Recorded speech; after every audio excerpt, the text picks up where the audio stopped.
of what you tried to do, of what you actually did. So he said it. I heard JD Martinez say it. And it was basically, you can trust the ball evidence way more than you can trust your feeling, because your feeling will feel good and you're swinging 10 degrees up or 12 degrees up, but you don't know what's happening. So at the end of the day, it's more about what the ball does than what you can trust. And that, from my perspective, that's 100% of what the bat's doing. So when the bat's in line with the ball and you get a head-on collision, then the contact is better, period. And as soon as that goes away, then that's something that that's something that you can absolutely look for and track on video. Right. And it's those adjustments, I think, too. I've had a couple of coaches. It's interesting, some of the emails that I get in, sometimes the emails are all over the place. The one's asking one thing and another's asking another thing, and they don't really associate except for they're all centered around hitting. But recently this week, I've had a couple friends. One guy played ball at the state, another really good friend that's coaching his younger son. He was a football and track guy back in the day, didn't really play much baseball. And they're kind of asking me, oh, nice. There you go. There's the EV mug. They were asking me kind of similar questions. And the big one of them was, how do I get my son, and his son is I think he's a freshman in high school. How do I get my son to stop hitting ground balls? So he's just hitting an inordinate amount of ground balls, I guess. And then the other question from my buddy was, his son's uppercutting a lot, swinging and missing, things like that, right? And so basically doing the complete opposite, it seems like, as each other. And they asked, well, what kind of drills, what kind of mechanics do we need to work on? And, to do this, I mean, I'm super busy. I know you are too. And it's like to really kind of piece that apart, unless we're doing something like this, like a video, and say, hey, do this drill, that drill, whatever. I just thought, okay, what's the most essential thing to help the barrel get on the plane of the pitch? And we talked about this, I think, in the first video, and doing the opposite, right? So if a hitter is hitting a bunch of ground balls, like an inordinate amount, 60, 70% or whatever, then tell them to swing up. And if the hitter's that's swinging up and is hitting a bunch of pop flies or swinging and missing, tell them to swing down. And right, what happens is it gets them in the middle. Exactly. We call it, I have a drill, I call it a foundational drill, but it's either the swing plane drill. So every day, I believe players should take like 4 or 5 swings where they try to hit a ball solid and hit it up, and then try to hit a ball solid and hit it down. And then, because ground balls are almost never hit perfect, they're never hit perfect unless you're swinging down. Mm-hmm. And so it depends on the level of the ground ball. So if the kid's hitting ground balls, it's most likely that he's hit it, that he's topping it. So when you look at it from a pure physics standpoint, round ball, round bat, and you swing up a little bit, you're more likely, if you're early, to catch the top of the ball. So if the kid's he's a right-handed hitter, and he's hitting ground balls at third and short, he's early. And so he's swinging up almost 100%. Mm. It's very rare that guys actually swing down. I mean, I've almost never seen that, even though the whole world was talking about the fact that you swing down, which I believe actually you do. You swing down to get to the line, and then you swing in the line of the pitch. But by and large, nobody swings down, really. Everybody swings to some degree upward, with very few exceptions to that. So the real answer is, I think you just take a BP round where you hit one ball solid and you make sure it's going down, and make sure it's solid so that you're swinging down. And then you swing up and you hit a ball solid and you hit it in the air. And then on purpose, you swing at 10 degrees to try to get back to that line. So you line it up. You find the line that's right based on the ball, not necessarily just your feel. So you match the feel with the reality of what the ball's doing. Right. Yeah. And I think a lot of it is like the variance. You're varying, getting hitters, especially in these two cases. One was a freshman in high school. The other one, I think he's 10 or 11, maybe 12. And so I think what's also important is to get the younger ones, especially obviously the older ones, if you haven't put this in front of them before, it's like the first time they're learning it, is to like I told my buddy with the 11-year-old, I said, go out on the field with them, set up targets, set up depth targets. So have one to where maybe it's a 3-hopper, have like a 3-hopper ground ball through the infield, like on a little league field. Have one that's a 5-hopper, like where the ball needs to hit first to be a 5-hopper through the infield. Have one where there's no hop, 0 hops, where the first hop is on the outfield grass. And then have one to where it's maybe 20 feet behind that, like almost like a driving range for golf. Have targets that are set at different depths. We're talking more launch angles here, not so much doing the horizontals or correcting the horizontals. So that's what I told him. I said, count the hops, have him hit it, try and hit a 3-hopper and count how many hops he gets. And then if he doesn't get it, then try it again until he gets the 3-hopper. Once he knows the 3-hopper, then get him doing a 5-hopper, like almost like a chopper. Yeah. Right? And then have it to where you get them to where they're hitting the first hit is in the outfield. So now what you're doing is you're basically giving them multiple frames of references so that now you can cue that. So once he's got the feel of that, or she's got the feel of that, then you can cue that. You can say, if they pop it up, you say, okay, give me a 5-hopper now.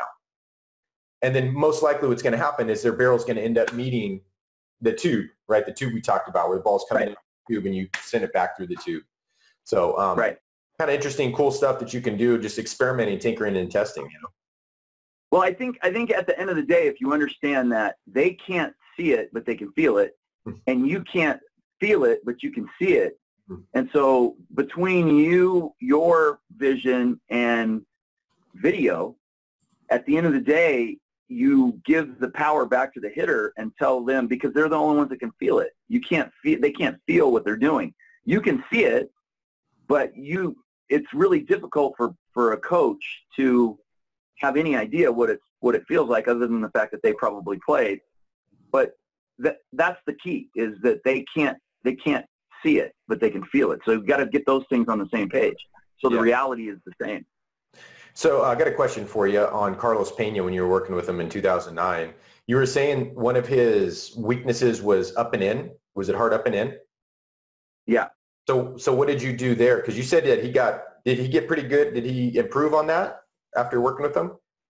Yeah. So he got to a point where, before I started working with him, he really struggled on the middle up and in, and middle in box of the strike zone. Mm-hmm. So a full third of the strike zone was just almost dead. And part of it was a physical thing. Part of it was the fact that he would lean out over the plate and his spine angle would be, outward towards home plate, almost on top of home plate. So if you get an inside pitch, you would pull it foul. And so he's hitting a lot of balls off the handle, and it just was, his focus was so away, because that's where every pitch was at that time. And then they started pounding him in, and he started struggling.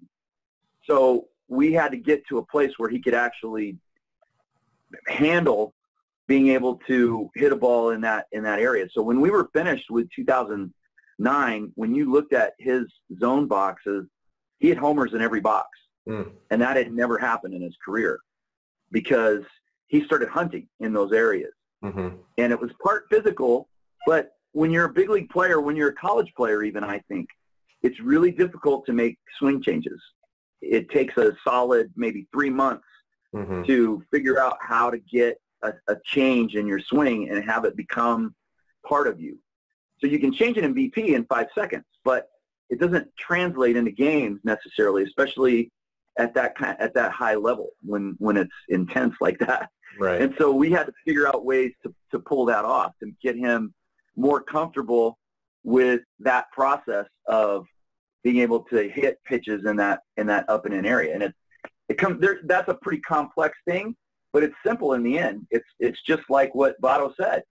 You trust the ball flight more than you do what the feeling is. So for him, leaning out over the plate a little bit was the only comfortable way to get that to happen. And that was what was in his schema, so to speak.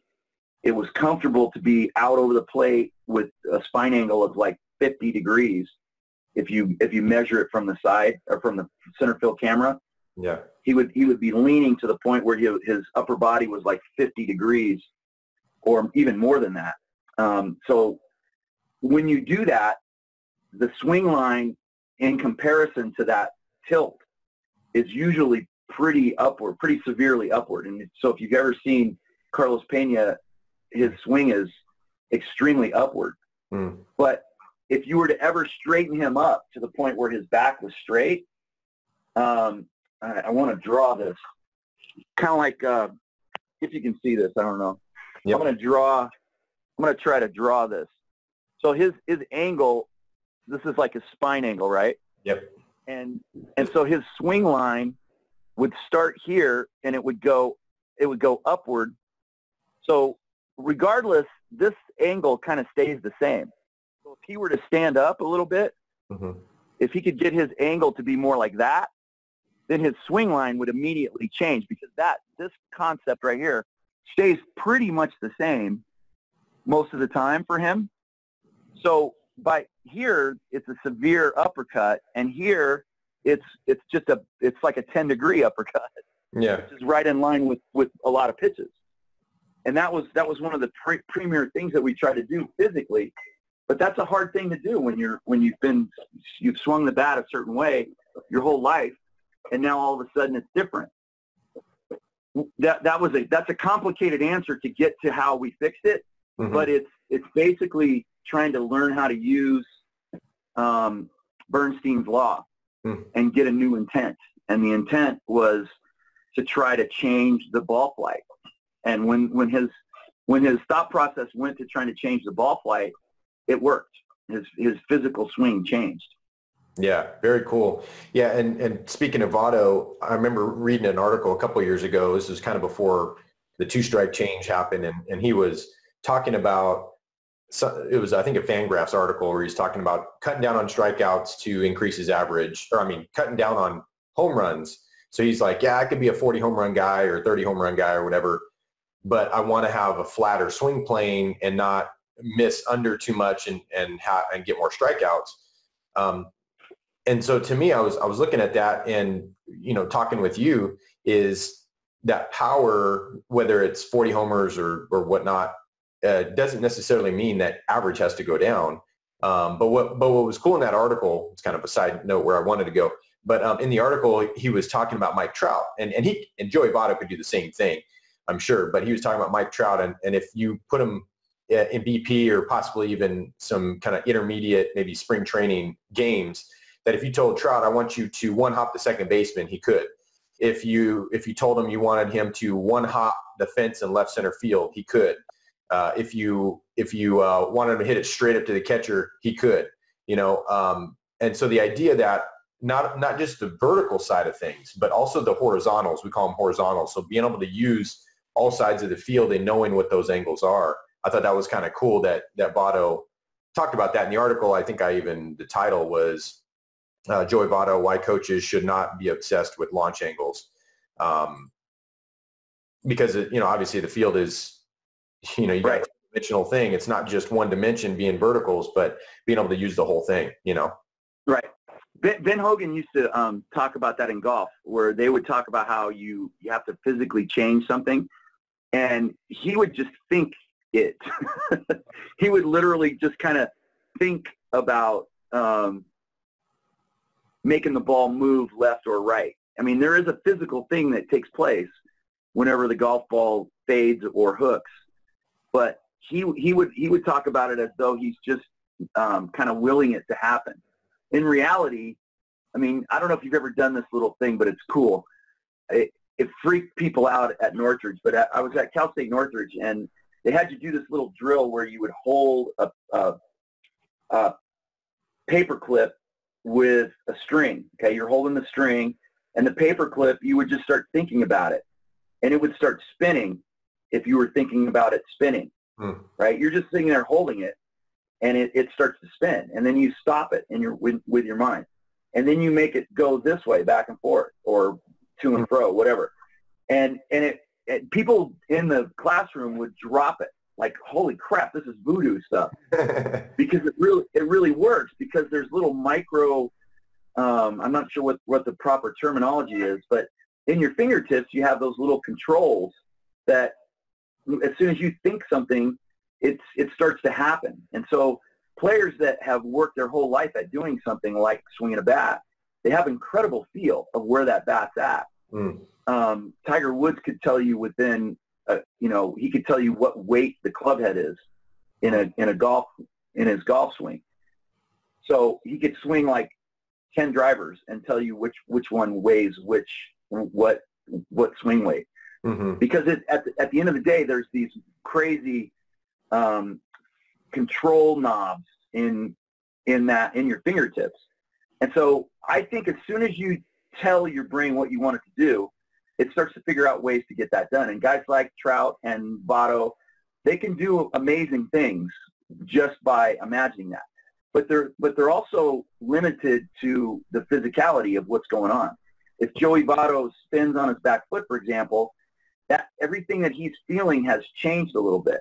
So when you watch him play day in and day out and you look at data, for example, in the two-strike thing that I did, there were a boatload of pitches, fastballs, in what I would call the heart of the plate, middle to middle in to up and in to middle up, that whole four-box area. In that area with two strikes, there was just a ridiculous amount of balls that were fouled off. And some would say, well, that's a skill. That's great that he's fouling those balls off. And I'm thinking, well, why would you foul that ball off on purpose? It doesn't make any, are you waiting for a better pitch? It doesn't get any better than that. Yeah. So I don't think that that's what's really going on. I think that there's a physical thing that when the back foot when more weight stays on the back foot, when you watch any hitter that does that and you look at their data, they have a higher than normal foul ball rate, because that's what the physical thing that happens when the back foot spins rather than releasing. And so for my money, what data is you go back, it's like it's proof of what is going on in real life.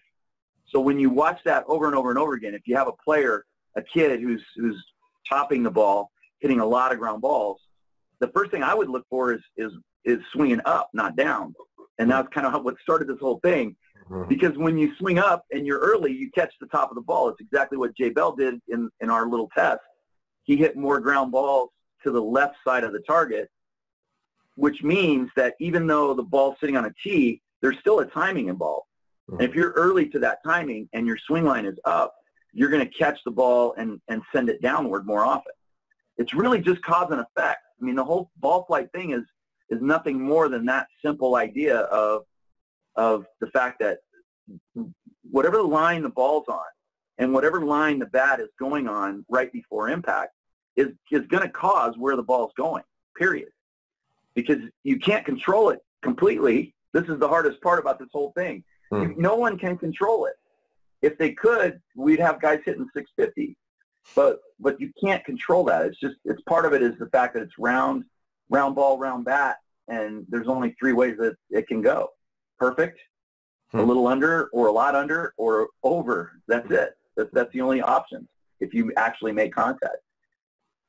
And I think go ahead. I'm not sure if I answered the question. Yeah, no, that's good. I don't know if there even was a question at the start. Just kind of more of an idea of what Joey Votto's doing. But also too, obviously some of these players, especially the major leaguers that are there, have upgraded software, possibly hardware that they're using, and so they're better at kind of making those adjustments and those changes. And what I'm really interested in is, because a lot of people, they'll poo-poo this stuff and say, well, they can only do that because they're elite hitters. Well, my mind always goes to, well, how can we train this? How can this be something that can be trained? Probably not to be able to develop the skill as like a Joey Votto or a Mike Trout, because again, they just have some upgraded software they were born with, whatever. But you can train it like where you were talking about Tiger Woods and how he can feel to the 0.00 ounces what a club head is or what it weighs. Well, I mean, how do you get there? I mean, you have to be picking a lot of those up and swinging it, picking it up and swinging it. You have to have what we call the variance factor. So doing different things, creating different frames of reference. And there was a study in one of my favorite books on the coaching side of things or learning side of things is Make It Stick by Peter C. Brown. And he gives like 8 learning principles. It's like the science of successful learning. And he talked about a study when it comes to variance. Talked about a study of a grammar school class, like a 4th or 5th graders, and they split the class in 2. And they had group A practice throwing beanbags into a bucket that was 3 feet away for 15 minutes. And then they had group B practice throwing beanbags into 2 buckets. One bucket was at 2 and the other was at 4 feet away. And so there was no 3-foot bucket. So both of those groups practiced throwing beanbags for 15 minutes into their respective buckets. After 15 minutes, they had the whole group test throwing beanbags in the bucket that was 3 feet away. So when I ask my hitters or my parents or my coaches that question, I ask them, well, who do you think did better? The group A, who only was practicing on the 3-foot bucket, which is what they're testing on, or group B, who had the 2 and the 4-foot bucket?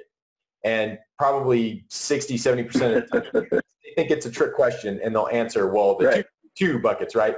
But most of them will say the 1 bucket, the 3-foot bucket, because you think logically, rationally, well, that's buckets at 3 foot, they're practicing on it, and then the test is on the 3-foot bucket, so you think they would do better. But actually the 2 and the 4-foot buckets, no 3-foot bucket group did better.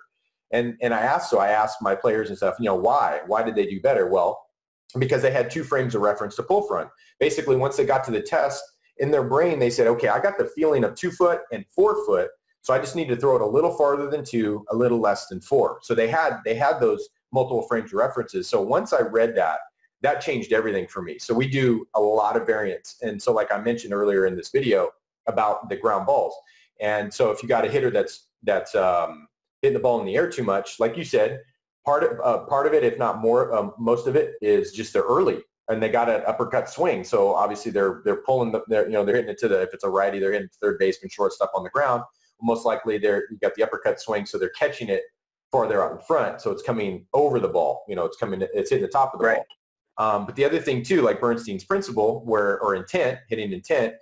So you get them feeling what a 5-hopper grounder feels like, what a 3-hopper, what a 0-hopper feels like, and then the different depths into the outfield. You can just set up targets like at a golfing range in the outfield. And I actually got this from Lee Como, my golf buddy.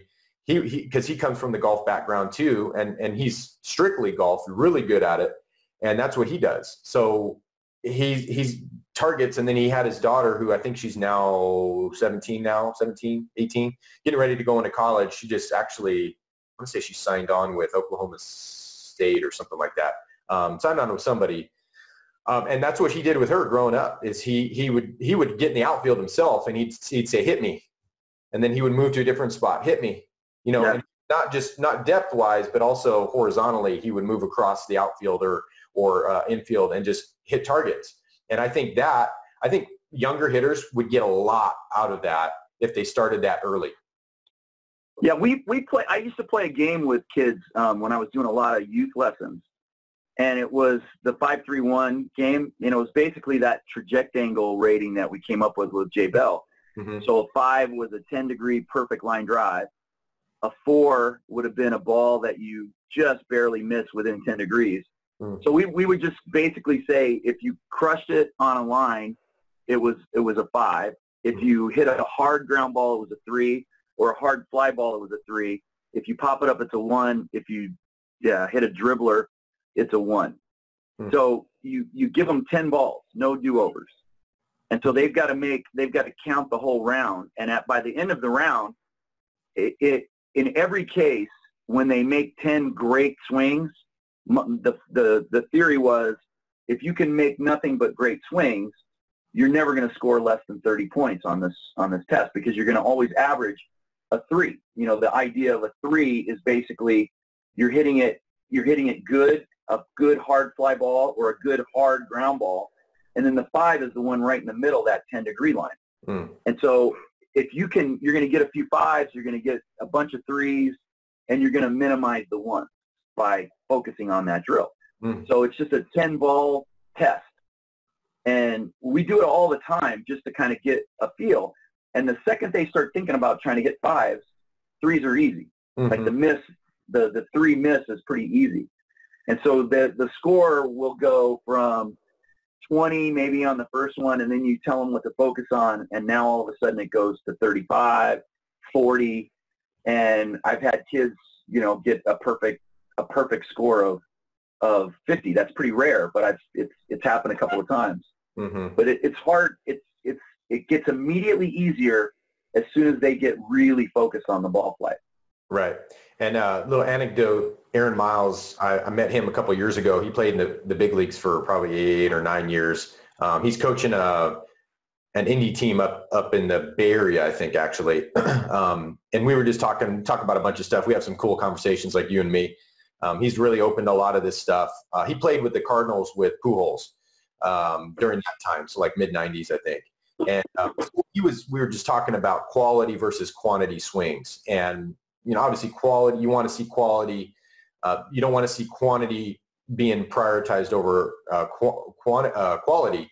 But he did make an argument. He said there was a game where he was supposed to put down a bunt, and this was again during the time when bunts were okay, acceptable. You know, he's a smaller guy. He was a switch hitter, but he was a smaller guy, fast and stuff like that. And he was supposed to put down a bunt, screwed it up. I don't know if he popped it up and double play type thing or whatever. But the next day he went out, he cranked the machine up to like 98 or 100 or something like that, and just put down like 300 bunts, 400 bunts, whatever it was. He said just a crazy amount. And so he was want to miss it next time, you know. But what he said was interesting. He said that just doing that, he ended up going on a tear after that. He had like 400 for the next 4 weeks or something like that. So, you know, something like that. And then he says, so we talked about that, and then we talked about this quality versus quantity. So he's making the argument for quantity. Quantity does work, but you got to be doing it effectively first, right? So that's kind of the thing.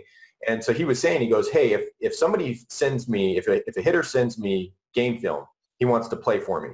And of 50 swings, 50 game swings, 40 of those swings are on a line or line drive wise.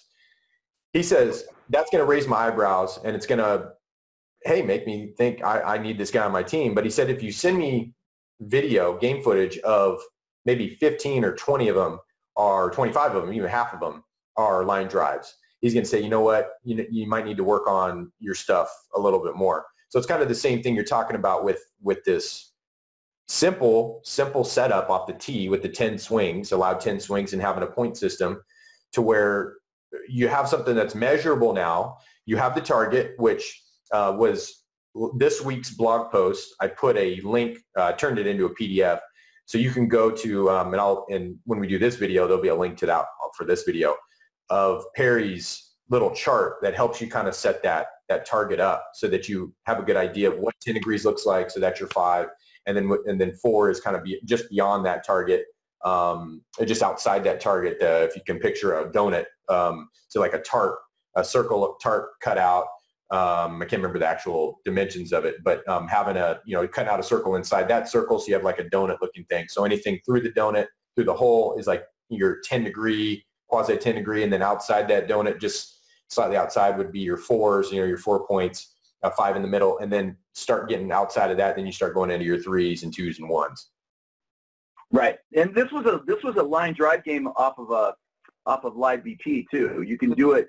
The one I was describing was off of live BP, where you've got a kid taking 10 swings off of either overhand soft toss or whatever form of BP you got. Just because it's simple to get a trajectory rating that way. Right, and that's a great, easy way at the beginning of a training session for those coaches out there listening to this, watching this, to do right at the beginning, and then work on your stuff, or instructors, even instructors teaching. I do a similar, we don't have the target, but I just do kind of like a general concept off the tee. So we have the tee set up to where it's like middle, right in the middle of the plate, middle where they should be hitting the ball back up the middle. And then I set it up. We have our ball exit speed radar gun, and I'm sitting behind him. So we're taking ball exit speeds. I'm watching for kind of an erratic ball exit speed where you're getting numbers all over the place, or a more concentrated ball exit speed readings.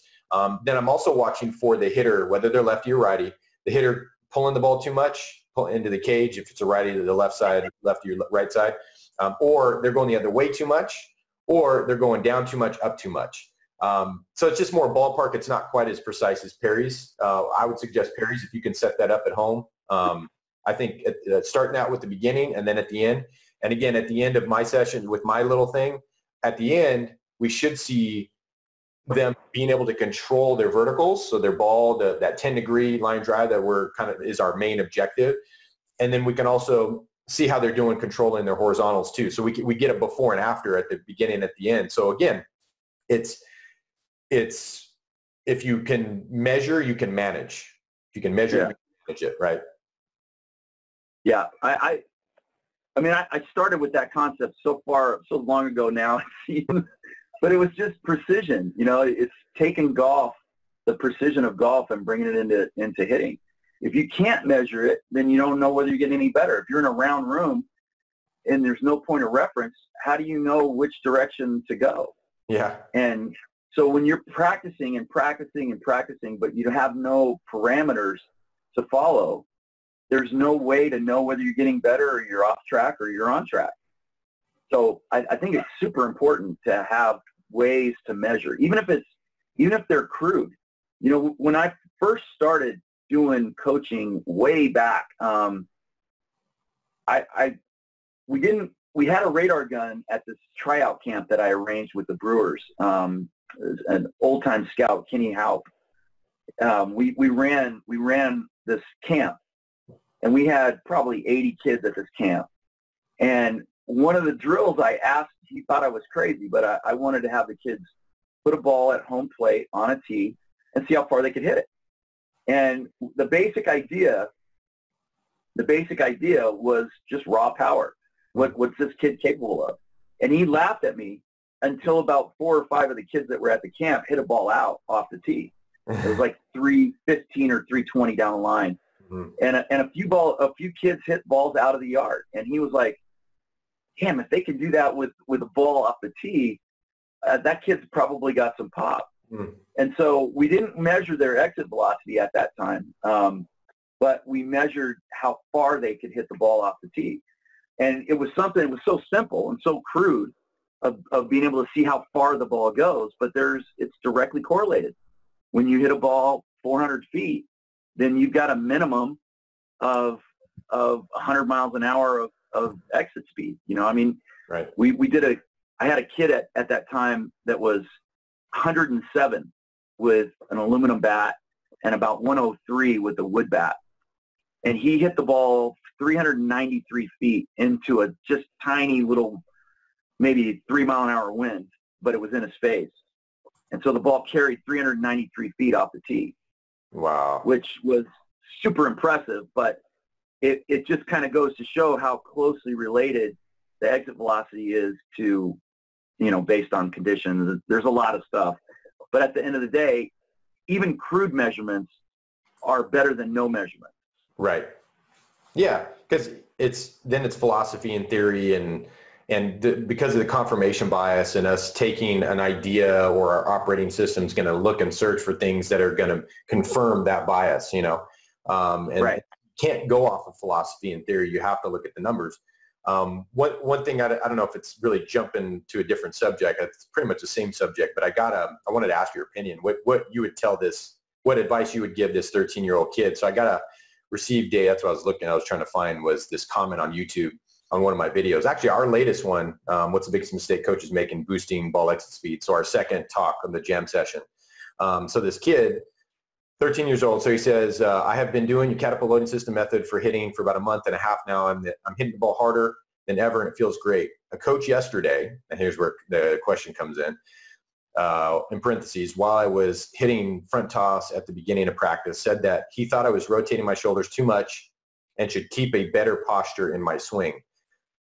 I got the hunch from your book, which is Hollow. So I explained to him the catapult loading system. Mind you, this kid's 13 method, and he didn't like it. He said it will cause me to pull off the ball, that no big leaguers do it. Then I named Josh Donaldson, Aaron Judge, and Andrew McCutcheon and said they all do it. He didn't give me a really definitive answer after that. This coach uses the method of making positive move towards the ball and walking away from your hand. So I think that's like maybe forward momentum, maybe positive move towards the ball, and then walking away from your hands, which I remember in your book you said is not what you teach. It's not walking away from your hands. It's more, and I explained this to him, it's more of like, we talked about it at an angle. You know, the hands should end up kind of either over the back heel or behind the back heel. It's not back towards the catcher. So that's what I don't agree with walking away from the hands. But, you know, we've talked about the front arm shape and how I've kind of come around on that. So it's the direction of the hands I have a problem with. And then the rest of his thing is, which I remember in your book, you said, no, it's not what you teach. I'm 13 and I was green. How should I tell coaches about the catapult loading system or any system that's measured and carry system, fill in the blank, and why you don't like walking away from the hands method? I have, last sentence, I think, I have had 3 coaches now comment on me showing the numbers, which is one of the big things in the catapult loading system, and hiding the hands. And they all said I won't be able to hit faster pitching with it, but I've been smashing the faster pitchers 70 to 75 miles an hour for his age and have done that fine. I've done fine with it. So what do you think about that? What kind of advice would you? I'm going to tell you, you're going to have that. I mean, you're going to have 20 coaches before you're done, right? Yeah. And so do you think if Barry Bonds went to a new team that they were going to change the swing? I mean, the answer is no. I think at some point, and I usually start with first-timers. Every time I talk to someone for the first time, a student, I always tell them that I ask them whose swing it is. Is it your dad's swing? Is it your coach's swing? Is it my swing? And the answer is no, it's my swing. It's their swing. And so at the end of the day, they have to decide what their swing is like. So I put them in charge. And then I show them what it looks like based on what it feels like. And then they make all the decisions. And I think the only way that our job is to eliminate our job. If we're doing the right thing, we're teaching that player how to teach themselves. And it sounds like this guy's on the right track for sure. And no matter what happens, he's going to have guys that don't agree with his philosophy. But the answer is you got to hit. Mm-hmm. And you got to say, thank you. Yes, that's great. I'm going to give that a shot. And coaches that really understand realize that you can't change something right now. Mm-hmm. There's a lot of youth coaches that they want to tell you something and they want you to put it into play right now. Mm-hmm. It takes 3 months to make a change in your swing that's real, that's going to stick. They used to say that it was 1,000 reps, but 1,000 perfect reps, 1,000 reps that are different than the old reps that you were taking. So that makes it a different kind of animal. As soon as you realize how difficult it is to make a change in a swing, it's not right now. It's not, I'm going to give you advice and you're going to take it and you're going to fix it. This player's on the right track. He's just got to keep doing what he does, in my mind, and you have to learn how to play that game. Yes, sir. Thank you. You always listen. You always let it go in. You let some of it go out. You keep what's important, because I've learned a lot of cool lessons from coaches that I didn't think were all that great at coaches, but they said something that really resonated with me, and that's the part you hold on to. And at the end of the day, it's your swing. You got to make that decision. Right. Very cool. I got one more thing I wanted to ask you your take on. I got another comment. I won't reveal this guy's name, although he's got a lot of alphabet soup acronyms behind his name. So he's definitely well, at least academia, well researched. And okay. He commented on this was an article on my blog, baseball batting mechanics risk hiding in your batting tee, and it was talking about the backspin tee and kind of the benefits of that. So I'm not going to read through this whole thing. I can put a link in the post that we do this. Kind of interesting, but it seemed like, again, this guy comes from a decent background in academia. It just seemed like some of this stuff was kind of confirmation bias. You know, he has an agenda, and his agenda, it looks like, is kind of anti-T. So let me see if I can pick apart some of these things. To kind of start out, he said, to hit a moving ball, the batter must quickly assess information that not only includes ball flight characteristics, but also the motion of the pitcher. Known fact, a ball hit off a tee has 0 pitch speed and 0 pitch spin. Okay?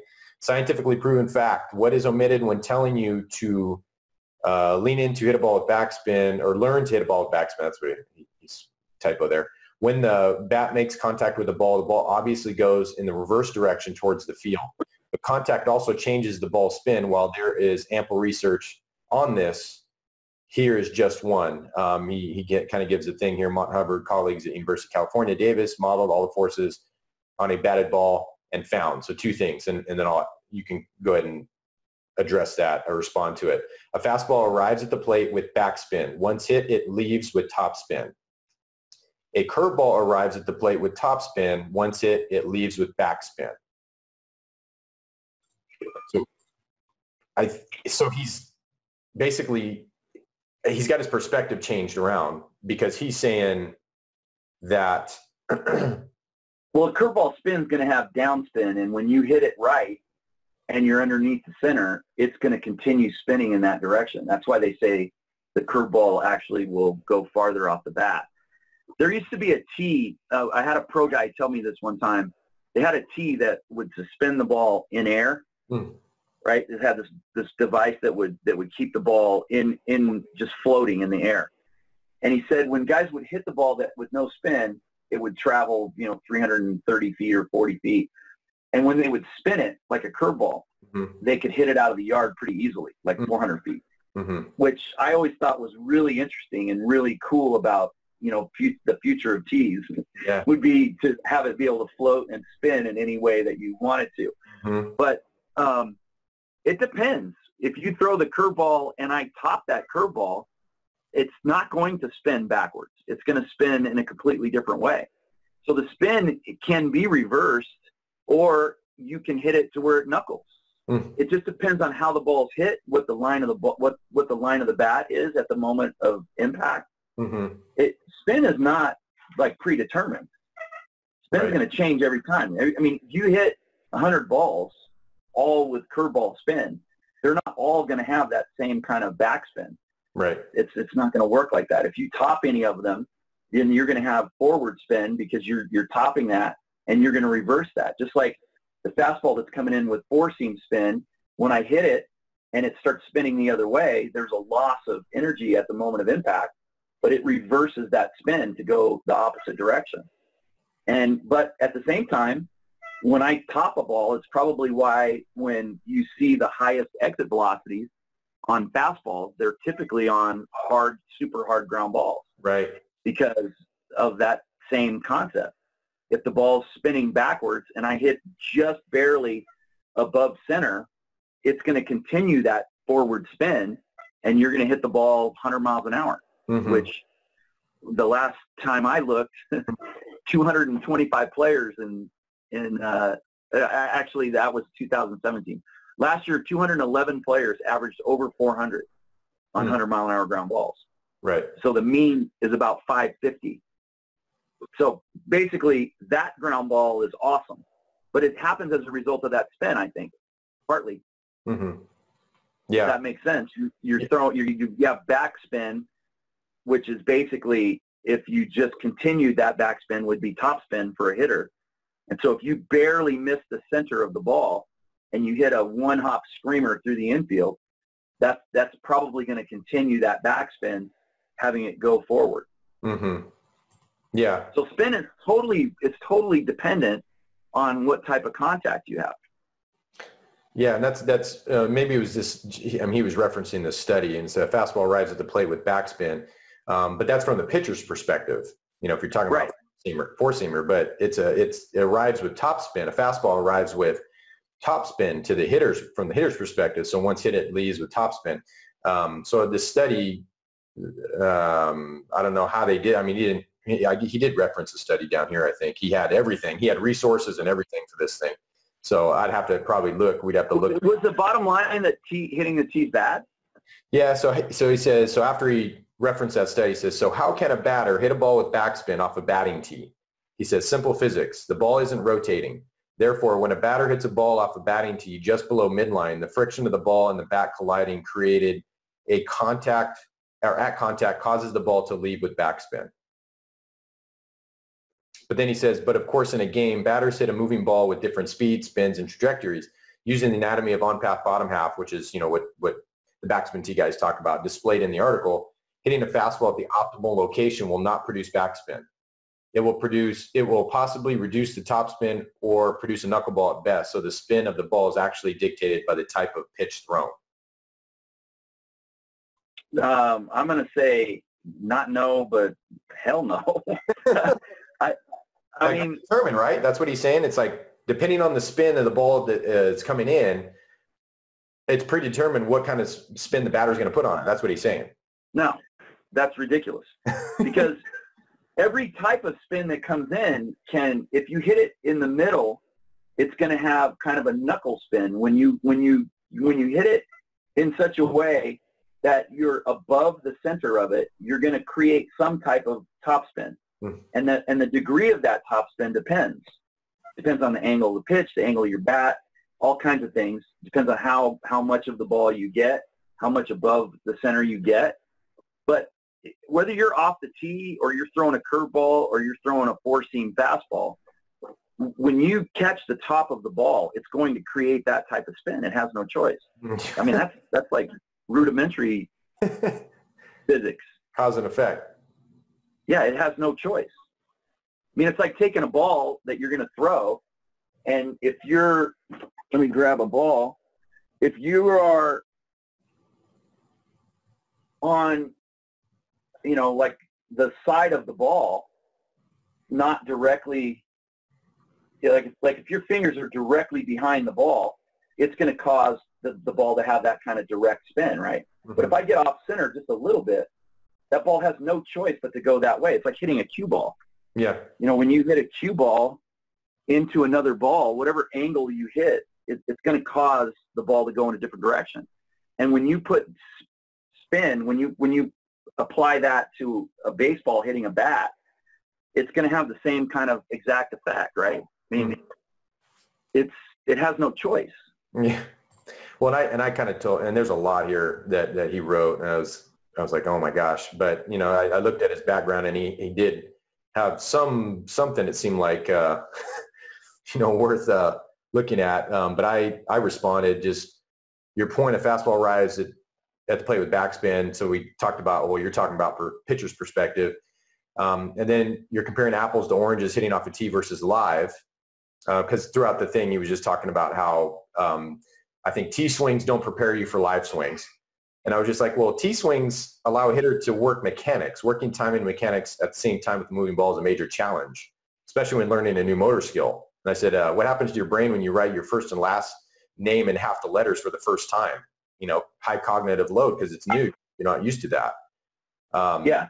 And I said, it's hard to disagree with live hitting studies shared to train live and get practice swings to translate into games. All the principles found in the book Make It Stick by Peter C. Brown are good gold standard. So like the varied atmosphere. Backspin is only a part of the equation. Too much, you pop it up. None at all, knuckle, and the ball doesn't go as far. Goldilocks golden rule here. And the last two I kind of addressed, the backspin tee principle of training to look for specific parts of the ball, because I think he was saying that, that tee's not going to train something to the effect of the tee, you put the ball in the backspin tee and you see the bottom half. Well, it's not going to, during a live pitch, that hitters can't even see that, which is true. But if you look at trying to get a different look, I'm trying to put my phone down because I've been holding it all this time. Oh, are you? Okay. Yeah. I feel like I've been doing Alan Jaeger arm circles for 40 minutes. Oh yeah, switching back and forth. Yeah. So I just said, it's teaching the hitter to look for a specific part of the ball to hit over and over and over. It has to do with training the reticular activation system, because it's a blur, obviously. But what if you use like in the time training stuff? We started with this thing called a circle drill, where you put a screen up and you put a circle on it that it correlates to a certain area of the zone. Like let's say we're working on fastballs up, middle up, and I set the circle up to where I'm going to throw a pitch through that circle, and when it hits the circle, that indicates that it's middle up. So I've got the tee set up middle up. And so every time they get a visual of the pitch, they're looking at the pitch flight, and they see the ball fly for 5 feet, 10 feet, 30 feet, whatever I want to set it up for.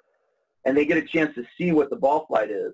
And now, if they get the right visual information, then they swing. But they're looking off at a ball that's being thrown. So there's lots of ways to use the tee that would go kind of against that thought process. Right.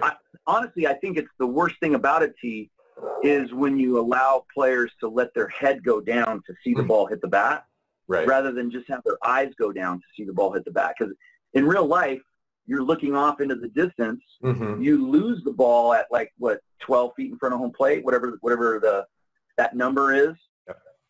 Once you start your swing, all of the physicists agree that you might as well shut the lights off in the stadium, because your eyes are of no more value once you start your swing. And that's the swing lasts a third of the way to the plate. So if it's about visual stuff, I would say that the answer is nothing you're going to do is going to allow you to see the ball. You only see about a third of the flight of the pitch anyway. Yeah. Your eye doesn't work fast enough to see every inch of flight. Your mind just kind of fills in the blanks. The way I understand it is you see it like in a strobe effect. In reality, you see like a foot of it, and then you see a blank spot, and then a foot, and then a blank spot. And your mind just fills in the blanks based on memory of seeing a million fastballs. Right. Yeah. And that's why you can't hit a knuckleball, partly because you don't know where it's going. You have no memory of it. Right. Yeah. There's I've gotten hints of it. It's not a constant drumbeat of that anti-T community. There's a lot of people that are out there, and it's kind of like in the exercise industry, the paleo people or the CrossFit people versus everybody else, and it seems like these people are, Paul Reddick, I think, was doing this. He did something like this a while back. It's like, tee work is horrible, and players should be seeing live. It's like, you can't say it's just like the rotational versus linear argument. It's like you can't say it's one or the other. If you say it's one or the other, you're lying. You're lying to everybody that you're talking to, because I remember playing as a player.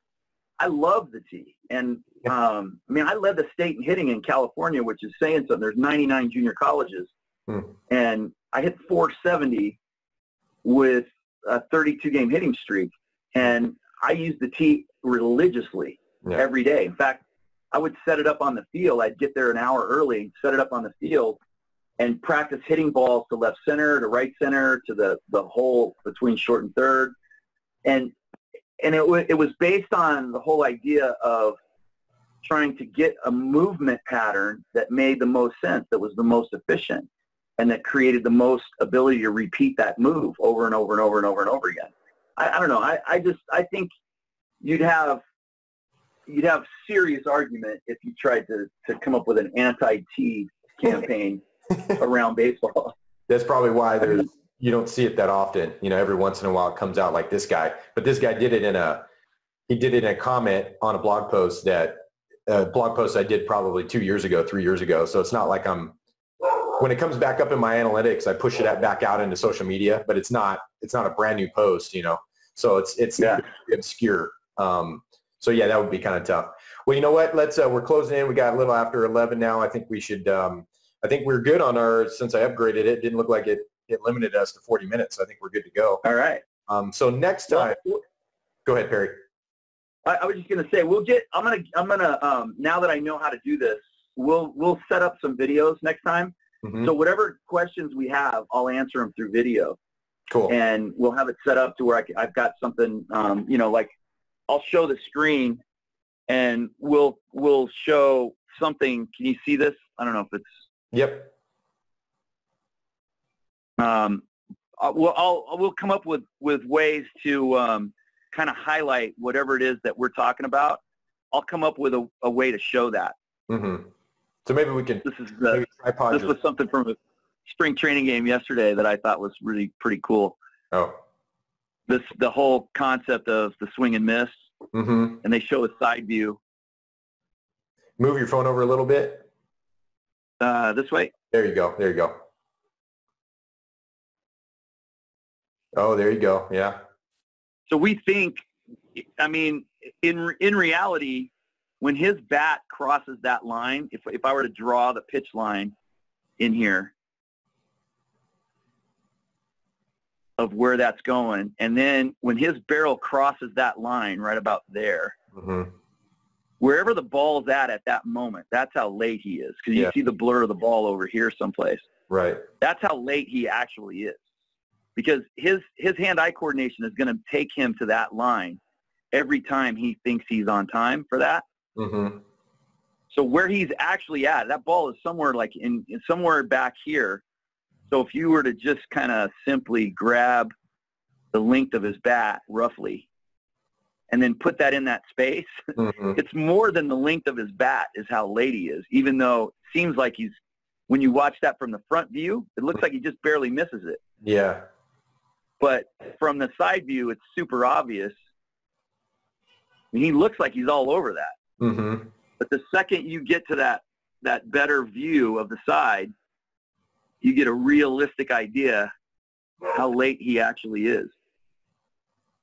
Yeah, and he does a good job of keeping his barrel flat. But this is where effective velocity would come in, or the hunting, would come in. Yeah, it also is where this concept, when you watch what this line of the ball is, it's at like 4 degrees. But his barrel is not going to be at 4 degrees. It's going to be from here, right, upward.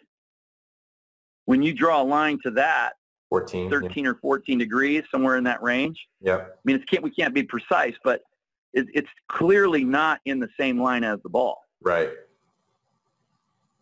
And then he ends up hitting a homer later in this. But it was after 3 of these.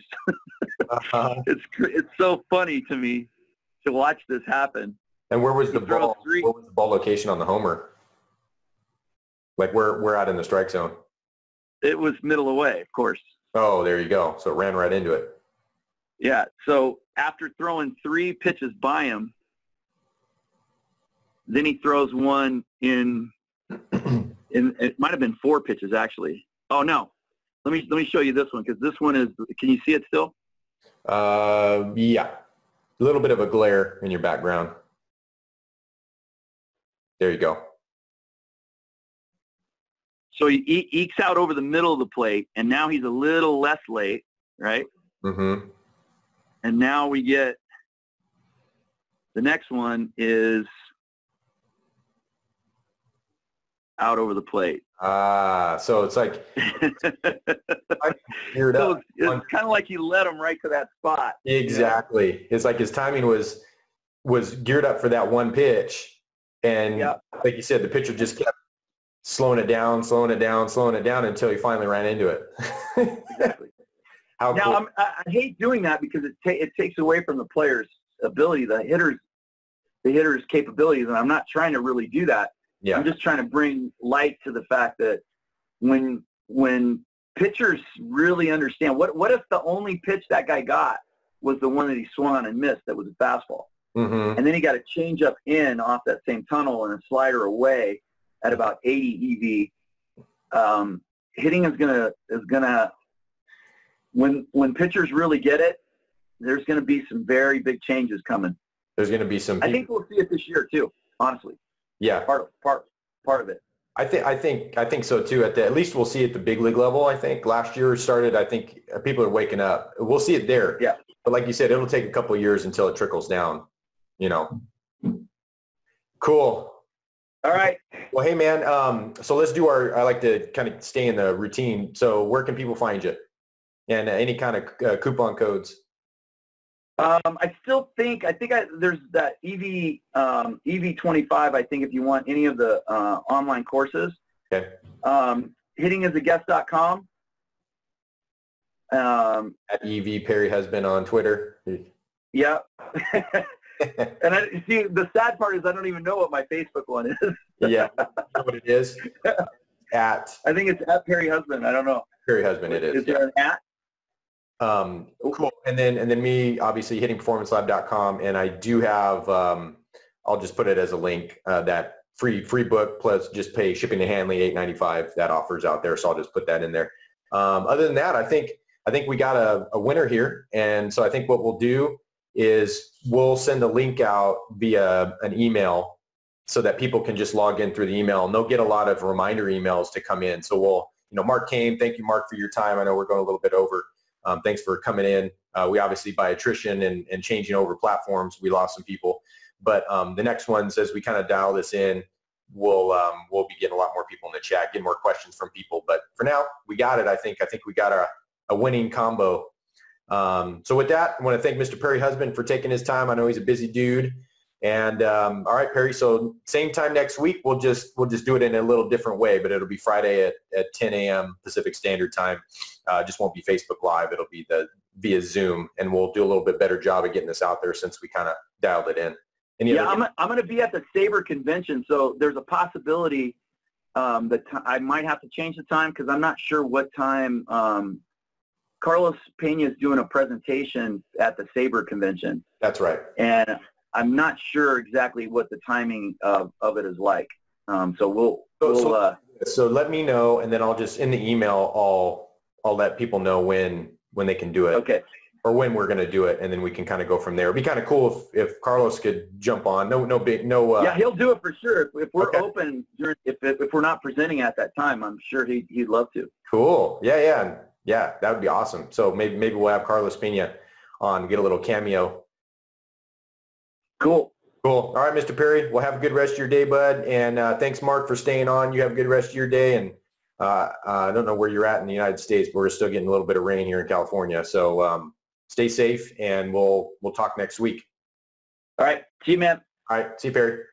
The Hitting Performance Lab wants to know, did you know repeatable hitting power does not start in the hips? Have you heard the expressions, load and explode the hips? Power comes from the hips. Well, we created a free video revealing the results of a scientific study that will show you how we added 48 feet of batted ball distance instantly.